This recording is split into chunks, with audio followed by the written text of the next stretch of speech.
The rain tasted like rust. Reyes knelt, bound to a thick root, the fetid smell of the forest pressing in on him. He blinked, trying to clear the residual shimmer from his vision, the lingering echoes of something. Not memories, exactly. Impressions. A symphony of the alien sensations, flowing through him, then abruptly cut off. He looked up. Lieutenant Jin stood a few feet away, her uniform sucked, her face pale but strangely serene. She was holding Sergeant Major Thorne's hand. He didn't recognize him. The skin on Thorne's arm glowed with a sickly jade luminescence, the same color as the xenos they'd encountered. His eyes were blank, devoid of the gruff authority Reyes remembered. A beatific smile stretched across his lips. "It understands," Thorne said, his voice smooth, almost melodic. It wasn't the voice of a soldier. It was something else, a conduit. It wants to share. Reyes felt a jolt of terror followed by a wave of acceptance. A strange calm settled over him, suppressing the frantic pounding of his heart. He fought it, but the feeling was relentless. Like a tide, washing away the last vestiges of his own will. "Share what?" Chen asked, her voice softer than he's ever heard it. There was no suspicion in her eyes, only a hesitant curiosity. She looked at Thorne, then at Reyes, then back at Thorne. "Share what, Sergeant Major?" "Understanding," Thorne replied. "Connection. Purpose." He looked at Reyes, a strange pity in his eyes. "You're resisting, Reyes. It's unpleasant." Reyes tried to speak, to scream a warning, but the words caught in his throat.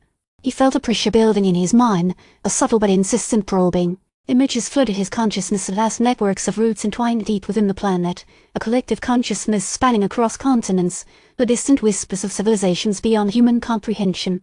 Corporal Silver, a few steps behind, lowered his weapon. His face was slack, his eyes unfocused. "I see it too," he mumbled. "It's beautiful." Chen took another step closer to Thorne. "What does it want from us?" she asked, her voice almost a whisper. Thorne tilted his head, as if listening to a voice only he could hear. "It doesn't want anything," he said. "It offers. It extends an invitation." He gently squeezed Chen's hand.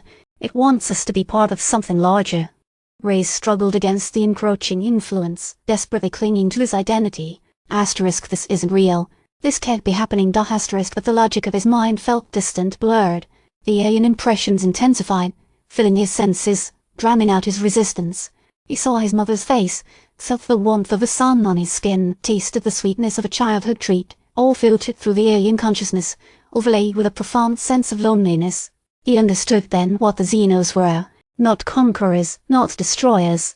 Something different. They weren't interested in domination. They were offering assimilation, a merging of minds, a transcendence of individuality.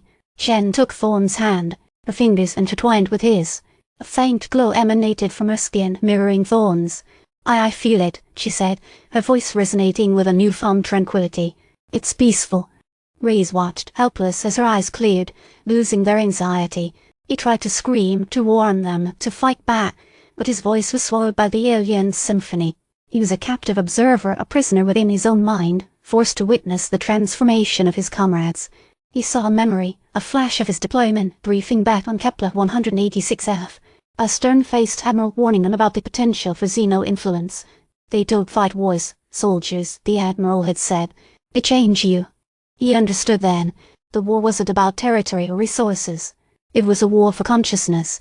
The rain continued to fall, washing away the last vestiges of humanity from Bravo 3, and Reyes, trapped within the alien network, could only watch.